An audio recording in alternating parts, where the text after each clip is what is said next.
S ದೃಶ್ಯಾವಳಿಯಲ್ಲಿ ಗಮನಿಸ್ತಾ ಇರ್ಬೋದು ರಿಷಿಕಾ ರಾಜವಂಶಸ್ಥರು ಯದುವೀರ್ ಒಡೆಯರ್ ಅವರ ಪತ್ನಿ ಅವರು ಕೂಡ ಸದ್ಯಕ್ಕೆ ನಡೀತಾ ಇರುವಂಥ ಎಲ್ಲ ಪ್ರಕ್ರಿಯೆಯನ್ನು ನೋಡ್ತಾ ಇದ್ರು. ಅಂದರೆ ಜಂಬೂ ಸವಾರಿ ಈಗಾಗಲೇ ಆರಂಭವಾಗಿದೆ, ಅಂದರೆ ಕಟ್ಟಿದ ಸ್ಥಳದಿಂದ ಮುಂದೆ ಸಾಗ್ತಾ ಇದೆ ಜಂಬೂ ಸವಾರಿ. ಈ ದೃಶ್ಯಾವಳಿಯಲ್ಲಿ ಗಮನಿಸ್ತಾ ಇರ್ಬೋದು ಈಗಾಗಲೇ ಜಂಬೂ ಸವಾರಿ ಆರಂಭವಾಗಿದೆ, ಎಲ್ಲರೂ ಕೂಡ ನೋಡ್ತಾ ಇದ್ದಾರೆ. ಅಂದರೆ ಜಂಬೂ ಸವಾರಿ ಆರಂಭವಾಗುತ್ತೆ, ಸುಸೂತ್ರವಾಗಿ ನೀರಿರಲಿ, ಯಾವುದೇ ರೀತಿಯ ವಿಘ್ನಗಳಾಗಬಾರ್ದು ಅಂತ ಹೇಳಿ. ಮತ್ತು ಜಂಬೂ ಸವಾರಿ ಮುಕ್ತಾಯವಾದ ನಂತರ ಎಲ್ಲರೂ ಕೂಡ ಈ ತಾಯಿ ಚಾಮುಂಡೇಶ್ವರಿಯನ್ನು ಹೊತ್ತು ಸಾಗಿದ್ದಂಥ ಅಭಿಮನ್ಯುವನ್ನು ಧೀರ ಶೂರ ಅಂತ ಆಡಿ ಹೊಗಳ್ತಾರೆ. ಬಟ್ ಇದರ ಹಿಂದೆ ಇರೋದು ಯಾರು ಅಂತ ಹೇಳಿದ್ರೆ ಮಾವುತ ವಸಂತ. ಅರ್ಜುನನನ್ನು ಪಳಗಿಸಿದ್ದು ಅದೇ ರೀತಿಯಾಗಿ ಯಾವುದೇ ರೀತಿಯಾಗಿ ಅಹಿತಕರ ಘಟನೆ ಆಗದಂತೆ ನೋಡ್ಕೊಂಡಿದ್ದೆಲ್ಲವೂ ಕೂಡ ಮಾವುತ ವಸಂತನಿಗೆ ಸೇರಬೇಕಾಗುತ್ತೆ, ಆ ಕ್ರೆಡಿಟ್ ಎಲ್ಲವೂ ಕೂಡ. ಜೊತೆಗೆ ಮಾವುತನನ್ನು ಗಮನಿಸ್ತಾ ಇರ್ಬೋದು, ಅಂದರೆ ತುಂಬ ಆತ್ಮವಿಶ್ವಾಸದಿಂದ ಇರ್ತಾನೆ ಯಾವತ್ತೂ ಕೂಡ ವಸಂತಣ್ಣ. ಆತ್ಮವಿಶ್ವಾಸದಿಂದ ಇರುವಂಥದ್ದು, ಮತ್ತು ನಾನು ಗೆದ್ದೇ ಗೆಲ್ತೀನಿ, ಈ ಟಾಸ್ಕನ್ನು ನಾನು ನಿಭಾಯಿಸ್ತೀನಿ ಅನ್ನುವಂಥ ಆತ್ಮವಿಶ್ವಾಸದಲ್ಲಿ ಸಾಗ್ತಾ ಇರುವಂಥದ್ದು ನೀವು ಕೂಡ ದೃಶ್ಯಾವಳಿಯಲ್ಲಿ ಗಮನಿಸ್ತಾ ಇರ್ಬೋದು. ಎಲ್ಲರೂ ಕೂಡ ಶೇಕ್ ಹ್ಯಾಂಡ್ಗಳನ್ನು ಮಾಡ್ಕೋತಾ ಇದ್ರು ಅಧಿಕಾರಿಗಳಲ್ಲಿದ್ದವರೆಲ್ಲರೂ ಕೂಡ. ಅಂದರೆ ಕೊನೆಯ ಹಂತಕ್ಕೆ ಬಂದುಬಿಟ್ಟಿರುವಂಥದ್ದು ದಸರಾ, ಈ ಬಾರಿಯ ದಸರಾದಲ್ಲಿ ಕೊನೆಯ ಹಂತ ಏನು, ಜಂಬೂ ಸವಾರಿ, ಇದು ಸುಸೂತ್ರವಾಗಿ ನಡಿಬೇಕು ಅಂತ ಹೇಳಿ.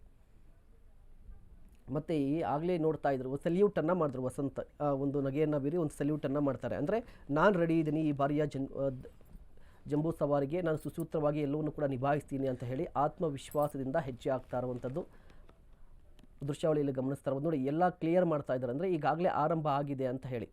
ಜಂಬೂ ಸವಾರಿಗೆ ಈ ಪುಷ್ಪಾರ್ಚನೆಯನ್ನು ಮಾಡ್ತಾರೆ ಸಿ ಎಂ ಸಿದ್ದರಾಮಯ್ಯನವರು. ಅದಾದ ನಂತರ ಜಂಬೂ ಸವಾರಿ ಅಧಿಕೃತ ಆರಂಭವಾಗಿದೆ. ಬಟ್ ಈಗ ಅಂಬಾರಿಯನ್ನು ಕಟ್ಟುವಂಥ ಕೆಲಸ ಕ್ಲಿಯರ್ ಆಗಿದೆ.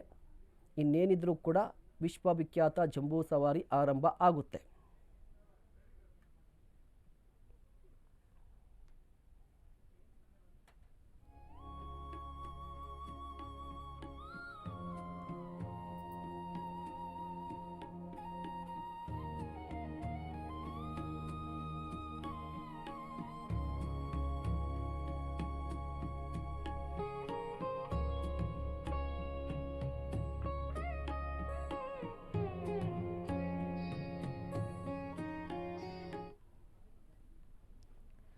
ಇನ್ನು ಮಹೇಶ್, ನೀವು ಹೇಳ್ತಾ ಇದ್ರಿ ಈಗ ಸದ್ಯಕ್ಕೆ ಇನ್ನು ಕೆಲವೇ ಹೊತ್ತಿನಲ್ಲಿ ಪ್ರಾರಂಭ ಆಗುತ್ತೆ, ನಾವೆಲ್ಲರೂ ಕೂಡ ಕಾತರದಿಂದ ಕಾಯ್ತಾ ಇರುವಂತಹ ಜಂಬೂ ಸವಾರಿ.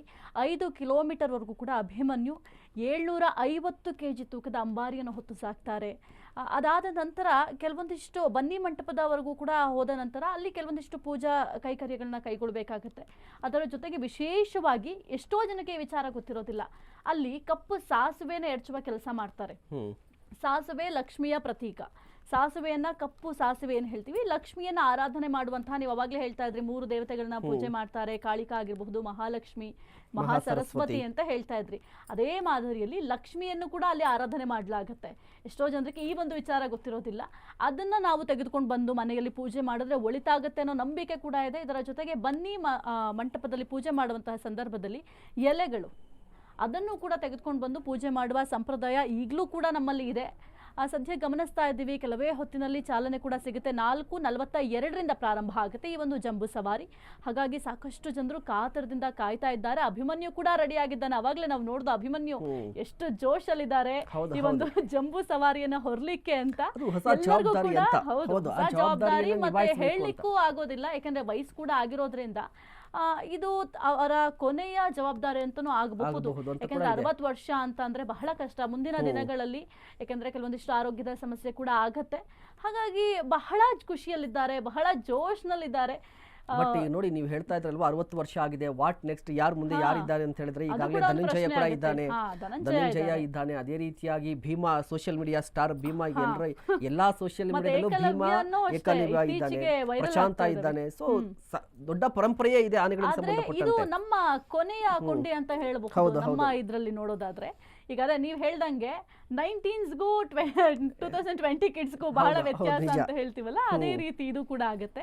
ಸದ್ಯಕ್ಕೆ ಅಭಿಮನ್ಯುವನ್ನ ಏನ್ ಅಂಬಾರಿಯನ್ನ ಹೊರತಾ ಇದ್ದಾನೆ, ಬಹಳ ಜೋಶ್ನಲ್ಲಿ ಅಂತ ಇದ್ದಾರೆ. ಎಲ್ರಿಗೂ ಕೂಡ ನಮಸ್ಕಾರ ಮಾಡ್ತಾ ಇದ್ದ, ಅದನ್ನ ನೋಡೋದಕ್ಕೆ ಬಹಳ ಖುಷಿ ಆಯ್ತು. ಈ ದೃಶ್ಯಾವಳಿಯನ್ನ ಗಮನಿಸ್ತಾ ಇರಬಹುದು ನೋಡಿ. ಇದು ಅಂದ್ರೆ ಈಗ ವಿ ಆರ್ ರೆಡಿ ಅಂತ, ನಾವು ಸಿದ್ಧವಾಗಿದ್ದೀವಿ ಮೆರವಣಿಗೆಗೆ ಮತ್ತೊಂದ್ ಅಂತ ಕಡೆ ಹೇಳಿ. ನೀವು ಗಮನಿಸ್ತಾ ಇದ್ದೀರಾ, ಕುದುರೆಗಳನ್ನೆಲ್ಲವನ್ನು ಕೂಡ ಕಟ್ಟಿ ಅಶ್ವದಳ ರೆಡಿ ಇದೆ.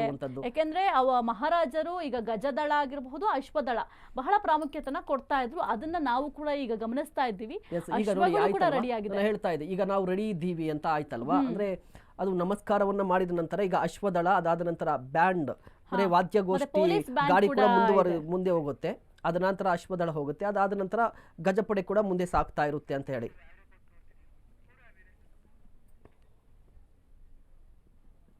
ಮಾಡಿ ಚಿಕಿತ್ಸೆ ನೀಡಲಾಗುತ್ತಿದೆ. ಈ ಯೋಜನೆಯನ್ನ ರಾಜ್ಯದಾದ್ಯಂತ ವಿಸ್ತರಿಸಲಾಗಿದ್ದು ಜನರ ಮನೆ ಬಾಗಿಲಿಗೆ ಆರೋಗ್ಯ ಸೇವೆಯನ್ನು ತಲುಪಿಸುವ ಗುರಿಯನ್ನ ಹೊಂದಿದೆ.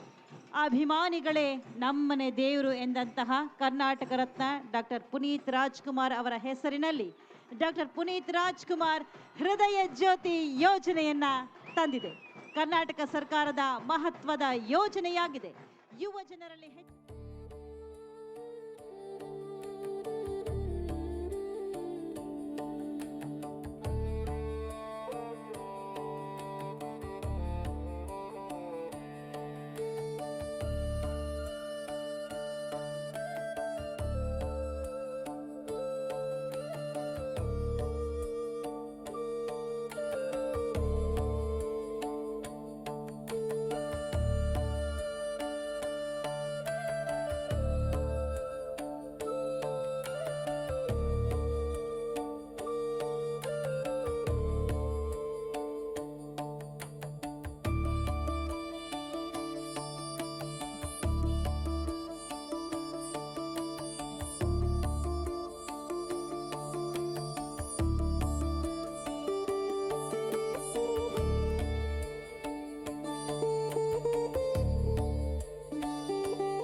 ಮಹೇಶ್, ನಾವು ಗಮನಿಸ್ತಾ ಇದ್ವಿ ಹಿಂದಿನ ಕಾಲದಲ್ಲಿ ಯಾವ ರೀತಿ ಗತವೈಭವ ಇತ್ತು, ರಾಜ ಮಹಾರಾಜರ ಆಳ್ವಿಕೆ ಯಾವ ರೀತಿ ಇತ್ತು ಅಂತ ನಮಗೆ ಗೊತ್ತಿಲ್ಲ.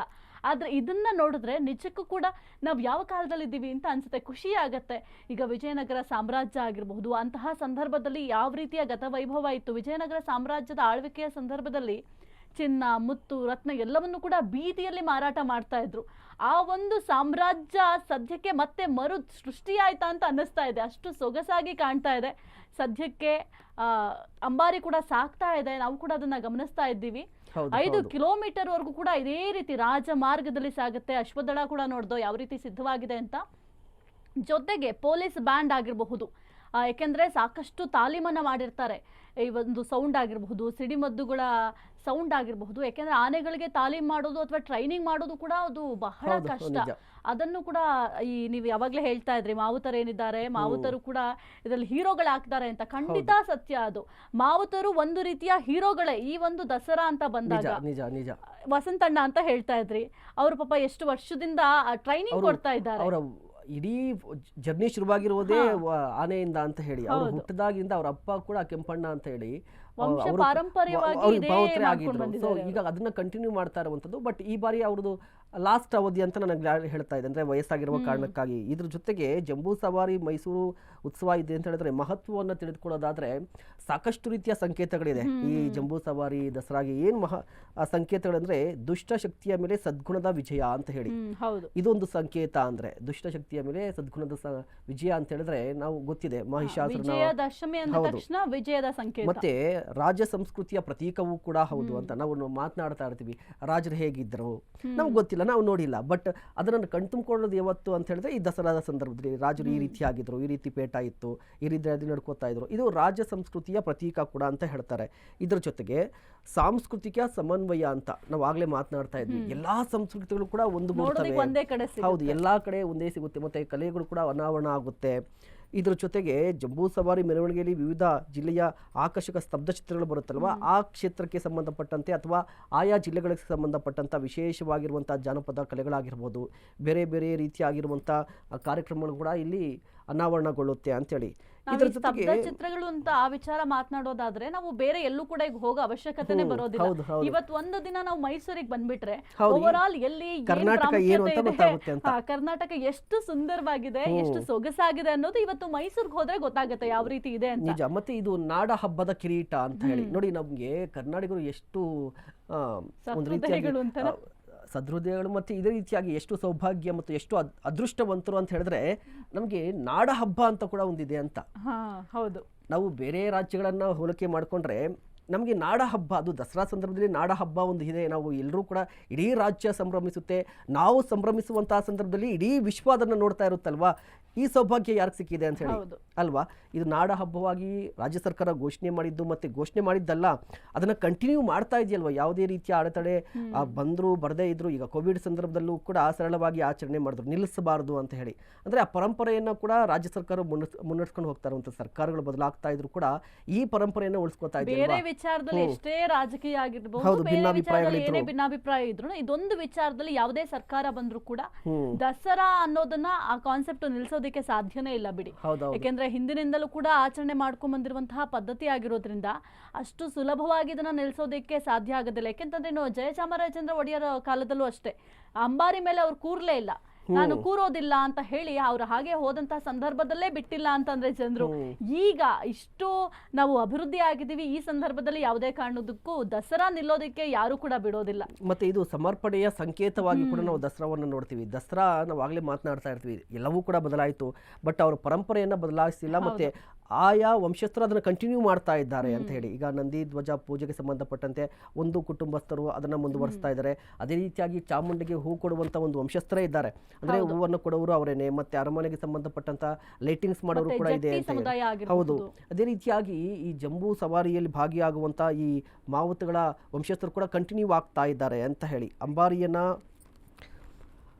ಅಮ್ಮನಿಗೆ ನೋಡಿ, ಇಡೀ ವರ್ಷವಿಡೀ ಇದೇ ವಿಚಾರಕ್ಕಾಗಿ, ಅಂದರೆ ಇಡೀ ವರ್ಷ ಈ ಜಂಬೂ ಸವಾರಿಗೆ ಅಂತಲೇ ಆನೆಗಳನ್ನು ಸಿದ್ಧಪಡಿಸುವಂಥದ್ದು, ಸಮರ್ಪಣೆ ಭಾವನೆ ಇರುತ್ತಲ್ವಾ. ನೋಡಿ, ಒಂದು ವರ್ಷದಲ್ಲಿ ಒಂದಿಷ್ಟು ಸಮಯ ಮಾತ್ರ ಈ ಜಂಬೂ ಸವಾರಿ ಇದೆಲ್ಲ ಇರುತ್ತೆ, ಬಟ್ ಇಡೀ ವರ್ಷ ಅದಕ್ಕೆ ತಾಲೀಮನ್ನು ಮುನ್ನಡೆಸ್ತಾ ಇರ್ತಾರೆ. ಇಡೀ ವರ್ಷ ಅದನ್ನಲ್ಲಿ ಗಮನದಲ್ಲಿ ಇಟ್ಕೊಳ್ಳೇಬೇಕಾಗುತ್ತೆ. ಯಾವುದೇ ರೀತಿಯ ಆನೆಗೆ ಅಹಿತಕರ ಘಟನೆಗಳಾಗಬಾರ್ದು. ನಾವು ಕಳೆದ ಬಾರಿ ನೋಡಿದ್ವಿ ಅರ್ಜುನನ ಅಂತ್ಯ ಯಾವ ರೀತಿ ಆಯಿತು ಅಂತ ಹೇಳಿ.